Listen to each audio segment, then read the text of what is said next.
Assalamualaikum warahmatullahi wabarakatuh. Kali ini kita sampai pada materi Machine Learning in NLP, yaitu bagaimana Machine Learning diterapkan pada pemrosesan bahasa alami.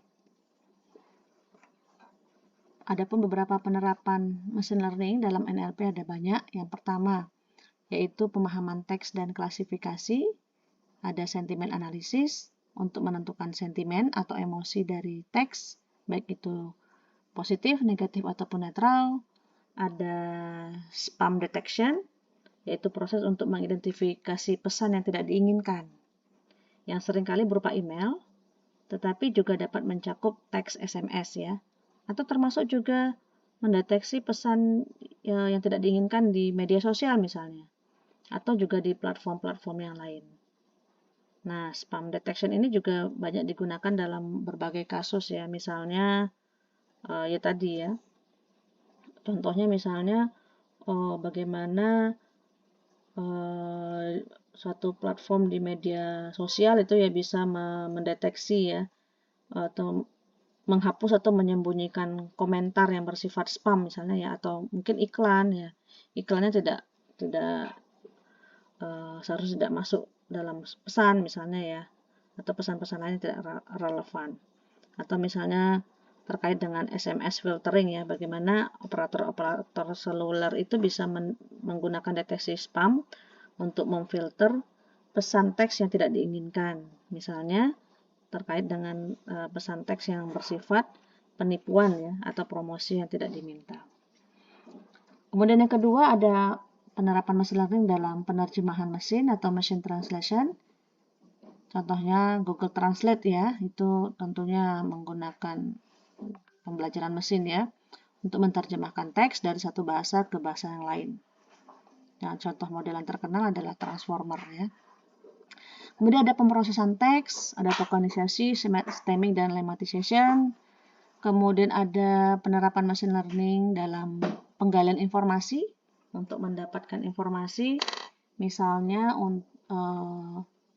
Name Entity Recognition atau NER, yang mana NER ini digunakan untuk mengidentifikasi nama-nama entitas seperti orang, tempat, kemudian organisasi ya dalam teks tersebut. Nah, NER itu biasanya digunakan dalam berbagai kasus juga ya. Artinya model NER ini dipakai misalnya untuk mengekstrak informasi misalnya ya. Atau juga termasuk dalam penerjemahan mesin misalnya. Dalam penerjemahan mesin untuk membantu keakuratan hasil itu juga perlu ada mendapatkan informasi terkait dengan nama-nama entitas tadi ya. Termasuk juga untuk pencarian informasi ya. Jadi untuk meningkatkan akurasi pencarian dengan mengidentifikasi entitas kunci ya dalam query pencariannya. Dan kemudian menghubungkannya dengan entitas di dalam basis data. Kemudian juga termasuk information retrieval ya. Menemukan informasi yang relevan di dalam suatu teks, seperti halnya pada mesin pencarian. Kemudian penerapan machine learning selanjutnya dalam NLP yaitu adalah yang kelima untuk pembuatan teks atau text generation ya. Bagaimana membuat teks yang koheren dan relevan berdasarkan input tertentu. Nah, contohnya model GPT-3 dan GPT-4 ya dari OpenAI. Kita ketahui bahwa pada saat kita menggunakan ChatGPT gitu ya, kita hanya bisa menginputkan beberapa clue gitu ya, petunjuk, maka mesin bisa memberikan teks ya yang relevan dari input yang kita tuliskan ya. Jadi misalnya contoh, tolong buatkan paragraf terkait dengan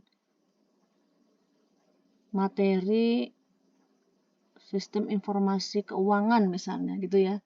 Maka nanti mesin tersebut bisa mengenerate teks ya, apapun itu ya, apakah mau membuat satu artikel atau kita ingin membuat satu paragraf saja, atau mungkin kita sekedar hanya ingin membuat satu kalimat ucapan ulang tahun misalnya ya. Jadi ini text generation. Kemudian ada lagi summarization, membuat ringkasan dari teks panjang ya. Terdapat dua jenis ini untuk terkait dengan summarization, ada ekstraktif dan abstraktif ya. Jadi banyak sekali aplikasi-aplikasi ya terkait dengan summarization ini ya. Contohnya mungkin ya teman-teman sudah pernah atau mungkin mencoba ya, misalnya chat PDF gitu ya. Kita bisa mendapatkan summarize ya, resume dari suatu artikel. Kemudian ada interaksi manusia dengan mesin, yaitu aplikasi chatbot dan virtual assistant, menggunakan model NLP untuk berinteraksi dengan pengguna dalam bahasa alami. Ya, Google Assistant misalnya. Atau juga question answering system ya, menjawab pertanyaan yang diajukan oleh pengguna berdasarkan teks atau data yang ada. Jadi banyak sekali ini terkait dengan penerapan machine learning dalam NLP. Yang ketujuh ada analisis dokumen dan manajemen, ada topik modeling ya, mengidentifikasi topik-topik utama dalam kumpulan dokumen, ada dokumen classification, mengklasifikasi dokumen ke dalam kategori yang telah ditentukan, ada speech to text, mengkonversi ucapan menjadi teks ya. Kemudian ada rekomendasi konten. Nah, sistem recommendation system ya, menyediakan rekomendasi konten berdasarkan analisis teks seperti artikel, berita atau produk yang mungkin menarik bagi pengguna berdasarkan riwayat interaksi mereka. Nah, ini kan sudah sering sekali kita alami ya pada saat kita sering menginputkan satu kata kunci di satu platform ya, misalnya apakah dia di Instagram gitu ya, maka atau mungkin termasuk juga pada saat kita berinteraksi di e-commerce gitu ya, di Shopee misalnya.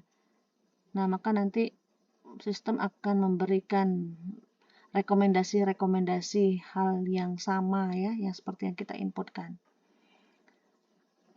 Kemudian juga analisis media sosial ya, social media monitoring, menganalisis postingan di media sosial untuk memahami tren, opini publik, dan perasaan masyarakat terhadap topik-topik tertentu.